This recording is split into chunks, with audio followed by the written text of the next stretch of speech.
کسی کے اوپر نفس غالب آتا ہے, کسی کے اوپر عقل غالب آتی ہے. عقل جس کے اوپر غالب آ گئی وہ اچھا آدمی ہے, نفس جس کے اوپر غالب آ گیا وہ شیطان کا پجاری ہو گیا, نفس کی سننے والا. اب یہ دونوں جو چیزیں ہیں میں بتاتا ہوں آپ کو.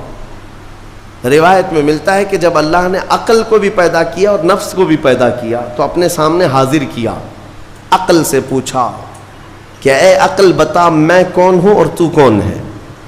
عقل نے کہا یا ربی انا عبدک وانت ربی, اے اللہ میں تیرا بندہ ہوں اور تو میرا رب ہے. عقل نے کیا کہا, میں تیرا بندہ ہوں اور تو میرا رب ہے. اللہ نے عزت سے نوازا, اقرار کیا نا بندہ ہونے کا, عقل نے اقرار کیا. پھر نفس کو بلایا, نفس سے پوچھا بتا میں کون ہوں اور تو کون ہے. نفس نے کہا انت انت انا انا, تو ہے میں ہوں. یہ غرور تھا نفس کے اندر, یہ گھمنڈ تھا نفس کے اندر کہ میں ہوں. نفس جس کے اندر غالب آتا ہے وہ آج بھی یہی کرتا ہے, میں ہوں, کسی کے سامنے کیا جھکنا ہے. تو حکم ہوا کہ اس نفس کو 100 سال جلایا جائے. 100 سال جلایا گیا, اس کو عذاب دیا گیا نفس کو. 100 سال بھگتنے کے بعد, آگ کی تپش بھگتنے کے بعد اسے پھر لایا گیا نفس کو. اللہ تعالیٰ نے پوچھا اے نفس بتا میں کون ہوں اور تو کون ہے. نفس نے کہا انت انت انا انا, تو ہے میں ہوں. غرور نہیں ٹوٹا, گھمنڈ نہیں ٹوٹا.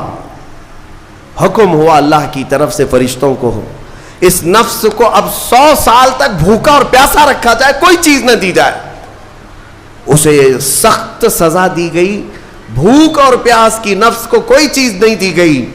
100 سال کے بعد پھر اس کو حاضر کیا گیا, پوچھا گیا بتا کون ہوں میں. نفس نے کہا اے اللہ تو میرا خدا ہے, میں تیرا بندہ ہوں. فرمایا بزرگوں نے کہ نفس کو اگر کوئی جھکا سکتا ہے تو وہ بھوک ہے, اسی لیے مولا نے رمضان کے روزے تم پر فرض فرمایا. نفس کو جھکا سکتے ہو, نفس کو کنٹرول میں لا سکتے ہو تو بھوک کے ذریعے سے. ہاں یہ بھوک اور پیاس یوں ہی نہیں دی گئی ہے.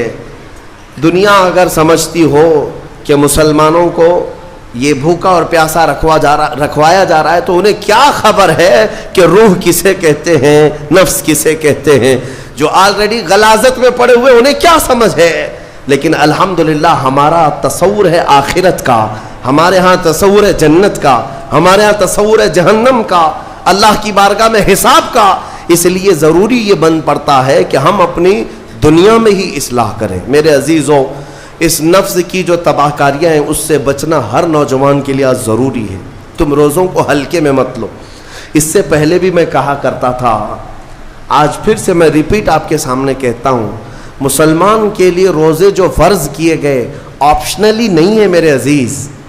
یہ آپشنلی نہیں ہے, اختیاری نہیں ہے. جسے چاہے وہ رکھے, جسے چاہے وہ چھوڑے.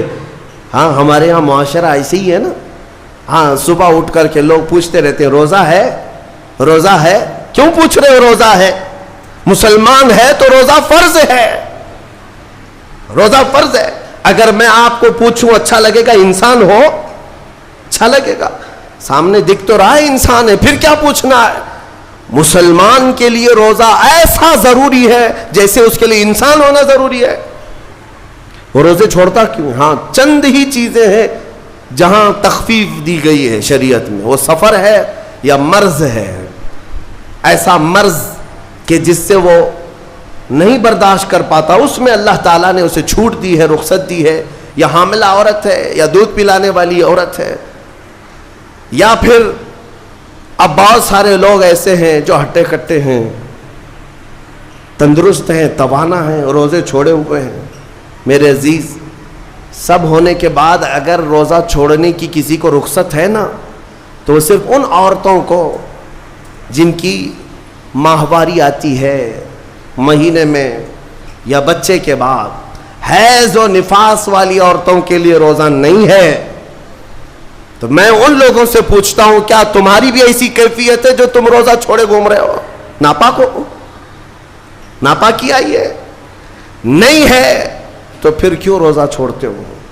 ایک روزے کو چھوڑنے کی سزا حدیث میں بتائی گئی 900 سال دوزخ میں رکھا جائے گا، 900 سال۔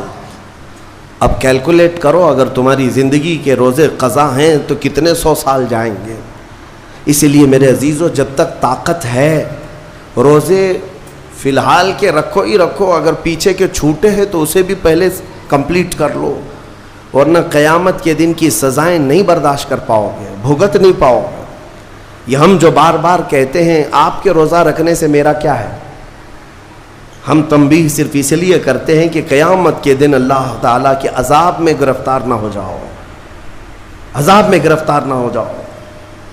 اور ہمارے بزرگوں نے ہمیں تعلیم دی ہے کہ اللہ تعالیٰ جب 11 مہینے کھلاتا پلاتا ہے اور وہی مولا 1 مہینہ اگر حکم دے تو یہ کس قدر بندے کی ناانصافی ہے کہ اپنے مولا کے حکم کو پیٹ پیچھے ڈالتا ہے اور پھر کھاتا پیتا رہتا ہے۔ کیا اسے اپنے رحمان کی رضا کی اتنی بھی فکر نہیں ہے کہ یہ میرے مولا کی رضا ہے روزہ؟ اسی لیے تو اس مولا نے فرمایا روزہ میرے لیے ہے اور اس کی جزا کچھ نہیں، میں خود بندے کا ہو جاؤں گا۔ الصوم لی وانا اجزا بہ، اور ایک حدیث میں اجزی بھی پڑھا گیا، یعنی روزہ میرے لیے ہے اور میں ہی اس کی جزا ہوں، میں ہی اس کی جزا ہوں۔ مطلب یہ ہے کہ دوسرے اعمال کی جزا میں جنت ہے، محلات ہے، الگ الگ ثواب ہے، لیکن روزے کے متعلق مولا نے فرمایا میں خود ہی اس کی جزا ہوں۔ تجھ سے تجھی کو مانگ کر مانگ لی ساری کائنات، جس کا خدا ہو گیا اس کی ساری کائنات۔ میرے عزیزوں، اللہ تبارک و تعالیٰ اگر کسی بندے کا ہے تو پھر اس کے کیا کہنے۔ اچھا، ایک اور اس میں حکمت یہ ہے، روزہ جو رکھا جاتا ہے یہ بندے اور اللہ کے بیچ کا راز ہے، دوسرے کسی کو پتہ نہیں۔ میرا روزہ آپ کو نہیں معلوم، آپ کا روزہ مجھے نہیں معلوم۔ چہرہ دیکھ کر کے کچھ بھی کہا جا سکتا ہے، ہاں چہرہ دیکھ کر کسی کا روزہ پتہ چلے گا۔ آپ کل سحری کر کے نیت کر کے روزے سے آئے ہیں، کسی کی پیشانی پہ تو لکھا نہیں ہے کہ یہ روزے دار ہے، آپ نے کہا ہم نے مان لیا، لیکن حقیقت کیا ہے یہ تم جانو گے، اللہ ہی جانے گا۔ بہت سارے تمہارے پاس موقع ایسے آتے ہیں جب ایک ایک گھونٹ نگل سکتے ہو، وضو کے بیچ میں، غسل کے بیچ میں، جب کوئی نہ دیکھ رہا ہو تب چٹکیاں لے کر اندر ڈال سکتے ہو، کوئی نہ دیکھ رہا ہو۔ لیکن بندے اور مولا کے درمیان کا ایک راز ہے روزہ۔ اسی وجہ سے ایک حدیث میں ملتا ہے قیامت کے دن جب ایمان والوں کو جمع کیا جائے گا اور جن کی بخشش ہو جائے گی تو ان میں ایک جماعت ایسی ہوگی جو جنت کی طرف اڑتے ہوئے جا رہے ہوں گے اور جنت میں پہنچ جائیں گے، کسی کو نظر نہیں آئیں گے، بہت تیزی سے وہ جنت پہنچ چکے ہوں گے۔ باب الریان ایک دروازہ ہے جو صرف روزے داروں کے لیے، جن کے روزے اللہ کی بارگاہ میں پسند آ گئے، وہ دروازہ صرف ان کے لیے، وہاں پہنچ چکے ہوں گے۔ بہت سارے اہل اللہ، بڑے بڑے مقامات والے وہاں موجود ہوں گے، پوچھیں گے تم کہاں سے آئے، کون سے راستے سے آئے؟ نہ وہاں نظر آئے نہ راستے میں نظر آئے، یہاں کیسے پہنچے؟ تو وہ کہیں گے کہ اللہ تبارک و تعالیٰ نے ہمیں روزوں کی وجہ سے یہ مقام دیا۔ رب تعالیٰ کی طرف سے ارشاد ہوتا ہے کہ ان بندوں نے دنیا میں جو روزہ رکھا تھا وہ سب سے چھپا ہوا تھا، کسی کو پتہ نہیں تھا روزہ ہے یا نہیں، اس لیے جب میں نے ان کے روزے قبول کیے تو سب سے چھپا کر انہیں جنت کی طرف بھیج دیا۔ وہاں پر بھی یہ جزا دی گئی۔ میرے عزیزوں، فضیلتیں بہت ساری ہیں، سب کو پتہ ہے، لیکن میں جو کہہ رہا ہوں وہ یہ ہے کہ اگر اپنے نفس کو کنٹرول میں لانا ہو تو یہ روزے شرط ہیں۔ ایک صحابی حضور کی بارگاہ میں آئے، جوان تھے، کہا کہ یا رسول اللہ صلی اللہ علیہ وسلم، جوان ہو چکا ہوں، شادی کی عمر ہے، لیکن شادی کرنے کی طاقت نہیں، مال نہیں، اسباب نہیں، کیا کروں؟ شادی نہ کرے تو گناہوں کی طرف چلے جائیں، خواہشات ہیں انسان کی۔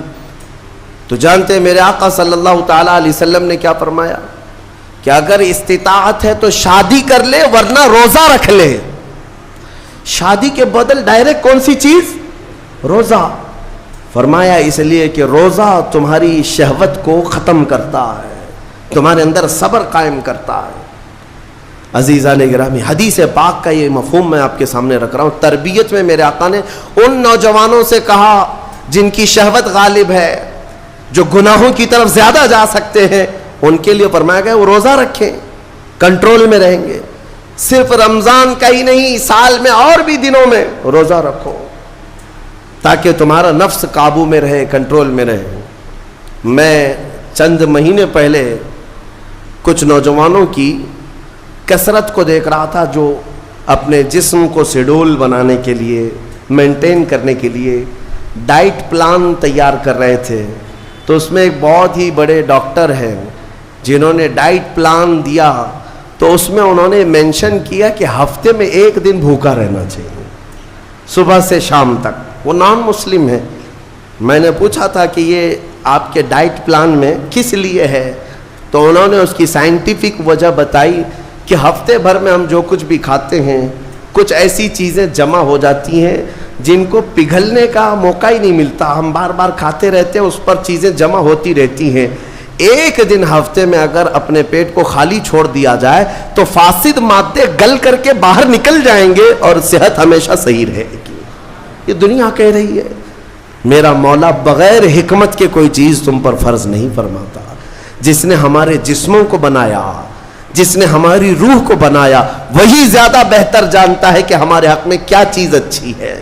اس لیے اے میرے عزیزوں، اب ان نفس کے خلاف جو باتیں میں نے عرض کی ہیں، نوجوانوں، آج تمہارے لیے نہیں، پوری زندگی کا سب سے بڑا چیلنج ہے، سب سے بڑا چیلنج۔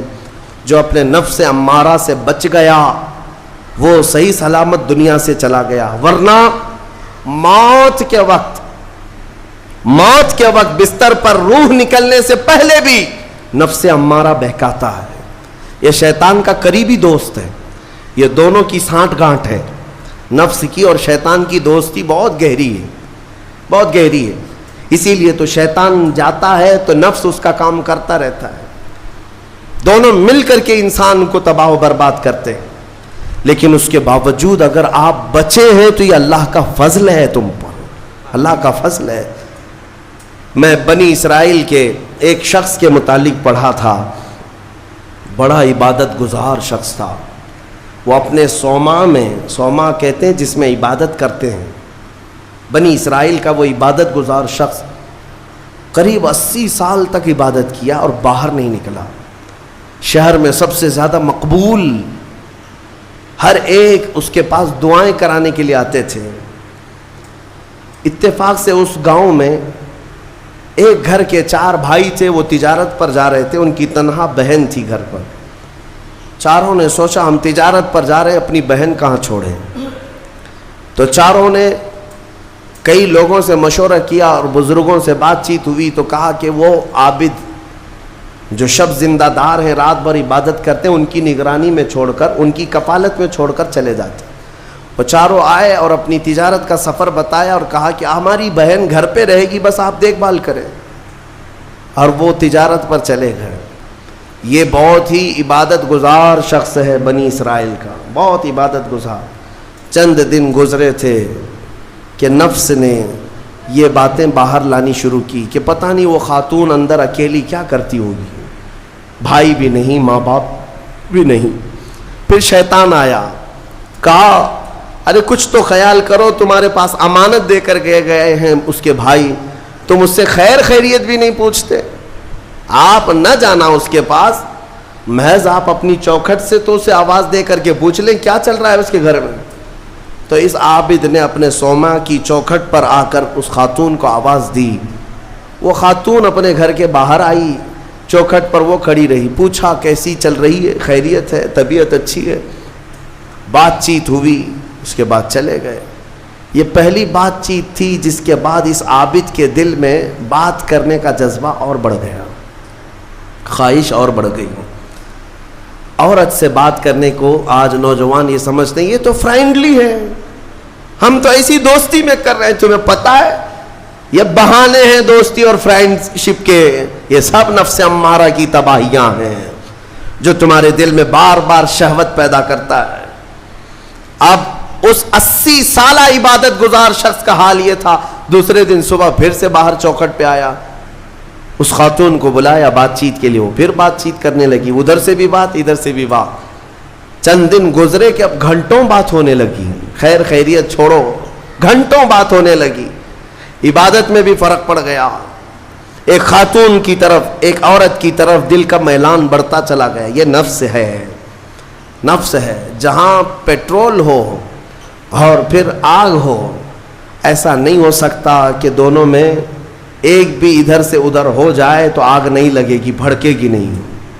میرے عزیزو، اس کے بعد کئی دن ایسے ہونے کے بعد شیطان ایک بزرگ کی شکل میں آ کر اس عابد سے کہا، کیا کھڑے کھڑے بات کرتے ہو، اس کے گھر جاؤ، بیٹھو، تسلی دو اس کو. یہ عابد اپنے سوما سے 80 سال بعد باہر نکلا تھا اور اس خاتون کے گھر گئے اور کھانا پینا ساتھ ہوتے ہوتے یہ نوبت یہاں آئی کہ زنا کر لیا. 80 سالہ عبادت گزار شخص زنا جیسی نحوست میں مبتلا ہو گیا، منہ کالا کر لیا. اب اس کے بعد اپنے سوما واپس آیا. اس کو تو ایسا لگا کہ میں تو مزے میں ہوں، بھائی بھی نہیں ہے اس کے، کوئی نہیں ہے. لیکن اس عورت کا حمل ٹھہرا، وہ حاملہ ہو گئی. اب اس کو ڈر لگا کہ اس کا حمل ہو گیا، کیا کیا جائے. نفس بھڑکاتا رہا، شیطان بھی ساتھ دیتا رہا. شیطان آیا اور اس نے کہا کہ ایک کام کرو، اس کا گلا گھونٹ کر مار ڈالو ورنہ تمہاری بدنامی ہوگی. یہ عابد اس کے گھر گیا، رات کو اس کے ساتھ تنہائی پا کر کے اس کا گلا گھونٹ دیا اور عورت کو ختم کر دیا. قتل دوسرا گناہ. اور اس کے بعد اسی گھر میں گڑھا کھود کر کے دفن کیا. چوری کو چھپانا پھر سے گناہ. زمین کو صاف کر دیا. واپس اپنی عبادت گاہ میں آیا. جب وہ بھائی اس کی تجارت سے واپس آئے، پوچھا ہماری بہن کہاں ہے، تو یہ رونے دھونے لگا. کہا تمہاری بہن بڑی بیمار ہو گئی تھی، علاج کرایا، نہیں بچ سکی، انتقال ہو گیا، قبرستان میں نے دفن کروا دیا. اور جھوٹ موٹ ایک قبر کے پاس لے گیا اور کہا یہ تمہاری بہن کی قبر ہے. بھائی روتے رہے، اپنی تنہا اکلوتی بہن کو یاد کر کے واپس آئے. بات یوں ہی گزر گئی، لیکن نفس کی تباہ کاریاں چھپتی نہیں ہیں. یہ کالے کرتوت کبھی پوشیدہ نہیں رہتے. پھر ابلیس ان 4 بھائیوں کے پاس گیا اور کہا تمہیں پتہ ہے تمہاری بہن کہاں ہے؟ کہا وہ تو انتقال ہو گئی، اللہ کو پیاری ہو گئی. کون کہا؟ کہا اس عابد نے کہا. کہا وہ جھوٹ بولتا ہے، اس نے تمہاری بہن کے ساتھ منہ کالا کیا، زنا کیا اور گلا گھونٹ کر مارا اور اسی گھر کے اندر دفن کیا ہے، کھود کر دیکھ لو. ابلیس نے ان بھائیوں کو سب بتایا. اور جب ان بھائیوں نے زمین کھودی تو لاش سڑی گلی موجود تھی. اللہ اکبر. اب زمین کے پیروں کے نیچے زمین کھسک گئی. کیا اللہ والا ایسا بھی کر سکتا ہے؟ اتنا عبادت گزار. پھر لوگوں کو جمع کیا گیا. سبوں نے دیکھا تو اس کے بعد غصے میں سارے لوگ بفر گئے اور سب کے سب ٹوٹ پڑے اس سوما پر اور اسے کھینچ کر کے باہر لایا گیا اور اس سے پوچھا گیا. اخیر میں مار توڑ کے بعد اس نے اقرار کر لیا کہ ہاں میں نفس کے دھوکے میں آ گیا تھا، مجھ سے یہ گناہ ہو گیا ہے، غلطی ہو گئی ہے. ساری قوم نے مل کر اس کا چہرہ کالا کیا اور اس کو پھانسی پر چڑھایا. جب پھانسی پر لٹکانا تھا دنیا تماشا دیکھ رہی تھی، بچے تالیاں بجا رہے تھے، لوگ پتھر پھینک رہے تھے. لیکن اس وقت بھی سامنے شیطان آیا اور اس کا نفس بھی تھا. یہی نفس امارہ ہے. دونوں نے مل کر کے کہا کہ اے عابد اب بھی تیری حفاظت ہو سکتی ہے، بچ جائے گا تو اس پوری بلا سے تجھے ہم نکال لیں گے. اس نے پوچھا کیسے؟ کہا دیکھ تو جتنی عبادت خدا کی کیا 80 سال، اس خدا نے تجھے کچھ نہیں رکھا، اس حالت تک لے آیا. کاش تو ہماری عبادت کر لیتا، ہمیں خدا مان لیتا تو چٹکی میں تجھے نکال لیتے. نفس کی سن لیا اس عابد نے. کہا صحیح بات ہے، اتنے سالوں تک خدا کی عبادت کرتا رہا پھر بھی پھنسا ہوں، کچھ بھی اچھا نہیں ہو رہا ہے میرے ساتھ. ایک غلطی ہوئی اس کی سزا ہی ہو رہی ہے. نفس صحیح کہہ رہا ہے. اس نے اپنے نفس کی مانی اور شیطان سے کہا تو ہی میرا خدا ہے، تجھ سے میں سجدہ کروں، مجھے اس بلا سے نکال لے.